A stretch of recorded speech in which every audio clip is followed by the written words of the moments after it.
सरकार को फटकार लगाई गई है। ये कहा गया है कि जो 64 करोड़ रुपए थे वो ब्याज समेत जो है वापस किए जाने थे, जो कि नहीं किए गए। हिमाचल भवन को अटैच करने की बात जो है वो सामने आई। अब हिमाचल भवन को अटैच करना ना करना तो अगली बात है, लेकिन 2009 से ये केस था और पिछली जो अपफ्रंट प्रीमियम में मोजर बियर ने एक प्रोजेक्ट लिया, उस प्रोजेक्ट पर उन्होंने बोली बोली। और अपफ्रंट प्रीमियम का मतलब ये होता है कि पावर प्रोजेक्ट चले या ना चले, सरकार को वो पैसा उनको देना था। तो उस अपफ्रंट प्रीमियम में जो हमारे उस समय की ऊर्जा नीति थी 2009 में, क्योंकि मैं विधायक भी था और ऊर्जा नीति बनाने में मेरी भी थोड़ी भूमिका थी, तो मुझे इसलिए उसकी ज्यादा जानकारी है। उसमें हमने रिजर्व प्राइस रखा 10 लाख रुपया पर मेगावाट। 10 लाख पर बोली बोलनी थी, जो उसमें कॉम्पिटिटिव बिडिंग के द्वारा बोली जानी थी। तो उसमें 10 लाख मेगावाट से ज्यादा बोली बोलकर मोजर बेयर को ये पावर प्रोजेक्ट अलॉट हो गया। मोजर बेयर ने कभी ये इस प्रोजेक्ट को शुरू नहीं किया और फिर उसके बाद भारतीय जनता पार्टी ने इसमें कोई गौर नहीं किया। जयराम ठाकुर जी जो कहते हैं ना, उनसे पूछा जाना चाहिए कि 5 साल आपने इस प्रदेश की अर्थव्यवस्था का बेड़ा गर्क करने में कोई कसर नहीं छोड़ी है। तो उसके बाद आर्बिट्रेशन में गए और मुझे आर्बिट्रेशन में ये कहना है कि आर्बिट्रेशन में सरकार के केसेस जीते नहीं है। अब 64 करोड़ हिमाचल प्रदेश के लिए कोई बड़ी बात थोड़ी है, लेकिन हम लीगल पहलू पर लड़ रहे हैं। हमने इसी महीने 2 पे दी, 3000 करोड़ रुपया अपने सरकारी कर्मचारी अधिकारियों को बांटा, तो 64 करोड़ जमा कराने में हमें कोई दिक्कत नहीं है। लेकिन जुडिशरी को भी देखना चाहिए था कि मैं ये बात कहना चाहूंगा, थोड़ा सा इन चीजों का ध्यान रखा जाए कि हमें किस नियम और रूल्स के तहत वो इस प्रकार के जो फैसले हैं वो कर रहे हैं। मेरा ये मानना है कि आर्बिट्रेशन के पैसे जो जमा करने के बाद हमें ये देखना है कि क्या हम उस केस को लड़ेंगे। और जुडिशरी ने, हमने जब एक और आर्बिट्रेशन केस में जिसमें अदानी जी के 280 करोड़ रुपए थे, उसको भी हमने, जुडिशरी ने हमारे पक्ष में फैसला दिया है। और इस मामले में मैं ये कह सकता हूँ कि जो 64 करोड़ देने की बात है कोई बड़ी बात नहीं है।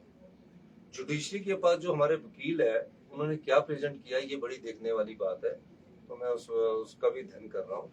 और जो हमारा आर्बिट्रेशन के खिलाफ अपील है उसको हम दायर करेंगे। जयराम साहब वो ये कह रहे हैं कि हालात ये हो गए हैं हिमाचल प्रदेश के कि राज्य सचिवालय नीलाम हो जाएगा, विधानसभा नीलाम हो जाएगा। नहीं, वो जुडिशरी ने जिस प्रकार कहा है, उन्होंने नीलाम तो भारतीय जनता पार्टी के जयराम ठाकुर जी 5 साल पहले करके, जो चुनावों से पहले 5000 करोड़ रुपए की नीलामी करके चले गए और जो आपकी जनता की संपदा को बांट के चले गए।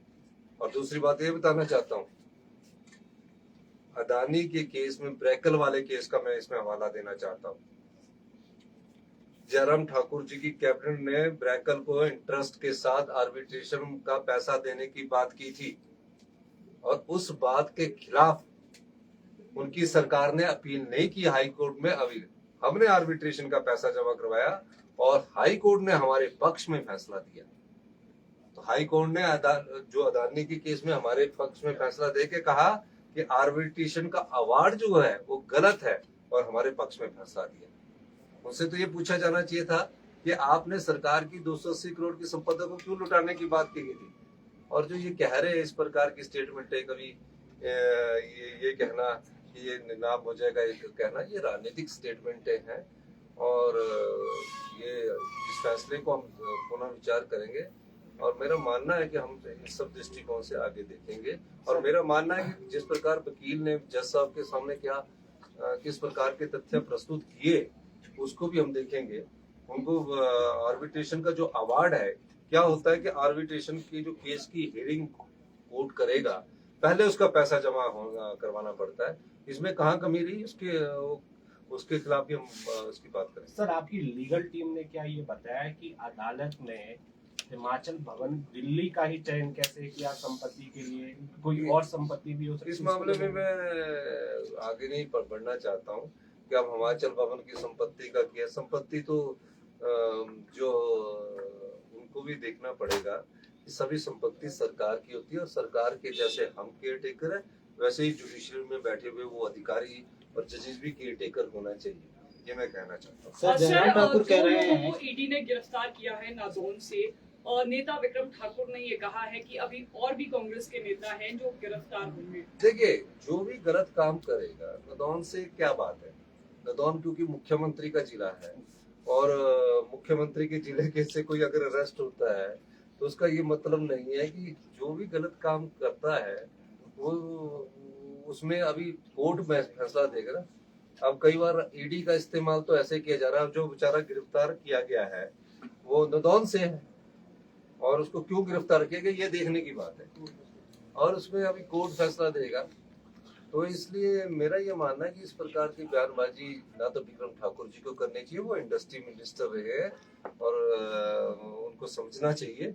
और दूसरी बात ये भी ध्यान में रखनी चाहिए उनको कि आपको ज्यादा पता होगा उनकी जानकारी, क्योंकि आपके पास माइनिंग मिनिस्टर भी आप ही थे, ताकि बयानबाजी करके वो राजनीतिक हालात इस तरह इंगित करना चाहते हैं कि जैसे कि हम लोग उसमें सम्मिलित है।